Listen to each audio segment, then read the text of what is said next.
जय हिंद दोस्तों, आप सभी का स्वागत है आपके अपने सैनिक वेलफेयर यूट्यूब चैनल में। दोस्तों, सेना के अंदर एक के बाद एक बदलाव पर बदलाव होते जा रहे हैं और आपने हाल ही में देखा जो रिसेंट में कुछ बदलाव हुए हैं। एक दो मैं एग्जाम्पल देता हूं, जैसे स्पर्श का इम्प्लीमेंटेशन हुआ है, उसके बाद किस तरीके से पेंशनर्स को प्रॉब्लम आ रही है स्पर्श में माइग्रेट होने के बाद। एक वो मुसीबत अभी ख़त्म ही नहीं हुई। दूसरा, अग्निपथ स्कीम जिसके तहत अग्निवीर भर्ती हुए।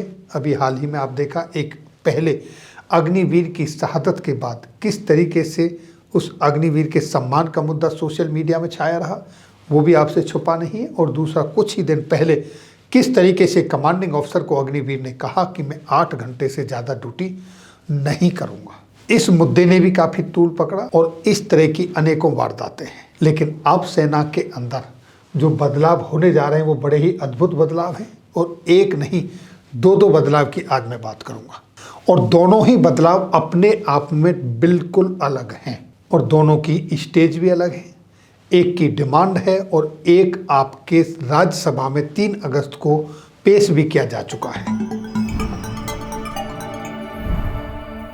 तो पहले बदलाव की बात करने से पहले मुझे एक मूवी याद आ रही है जो आज से 35-40 साल पहले रिलीज हुई थी। लगभग शोले नाम की मूवी थी, जिसमें ठाकुर गब्बर डाकू से लड़ने के लिए 2 अपने पास जय और वीरू को रख लेता है। तो गब्बर कहता है कि ठाकुर ने गब्बर से लड़ने के लिए डैश डैश डैश फौज पाली है। तो क्या अब हमारे पड़ोसी देश भी वही गब्बर वाला डायलॉग मारेंगे कि भारतीय सेना ने लड़ने के लिए उनको पाला है?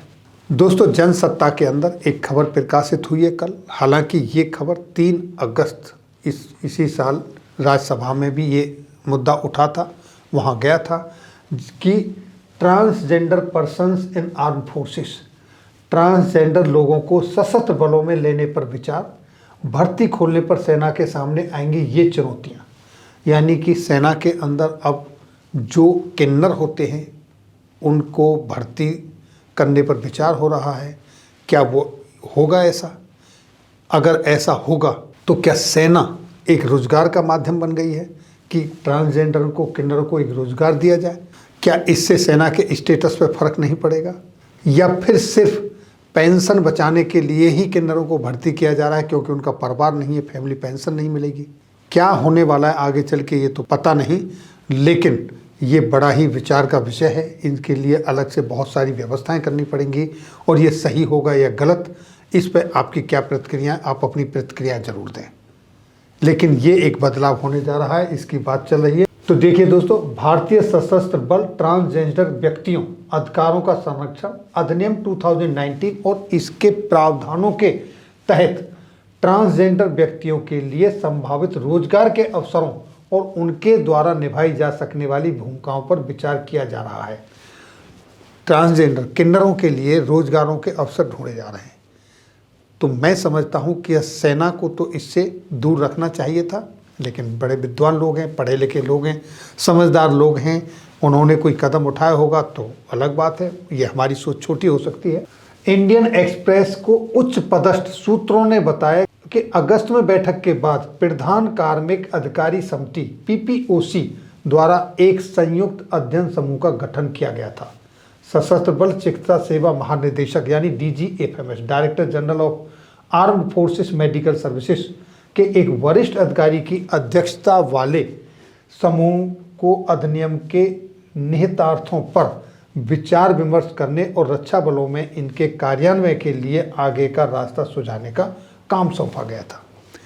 तो उन्होंने क्या किया, इस पर स्टडी की। अब तीनों सेनाओं के उच्च अधिकारियों की कमेटी कर रही है भर्ती करने पर विचार। यानी कि ये विचार चल रहा है कि किस तरीके से भर्ती किया जाए। मामला बहुत आगे जा चुका है और हो सकता है कि आने वाले समय में अब जल्दी ही आप अग्निवीरों के साथ साथ हो सकता है अब आपको किन्नर वीर भी सेना के अंदर मिले। तो ये थी दोस्तों किन्नरों के लिए सेना में जो भर्ती होने वाली जो चर्चा चल रही है, बदलाव होने वाला है, उसके संदर्भ में जानकारी। अब एक दूसरी और जानकारी लेके आता हूँ। दूसरा जो बदलाव है अभी वो बहुत ही प्राइम उसमें है, डिमांड उठ रही है, काफ़ी दिन पहले भी डिमांड उठी थी। एक समूह बना है अजगर, यानी अहीर, जाट, गुजर एंड राजपूत। तो जाटों का और राजपूतों का तो पहले से ही सेना के अंदर रेजिमेंट है। अब गुर्जर और अहीर यानी यादव, इनका सेना के अंदर कोई रेजिमेंट नहीं है।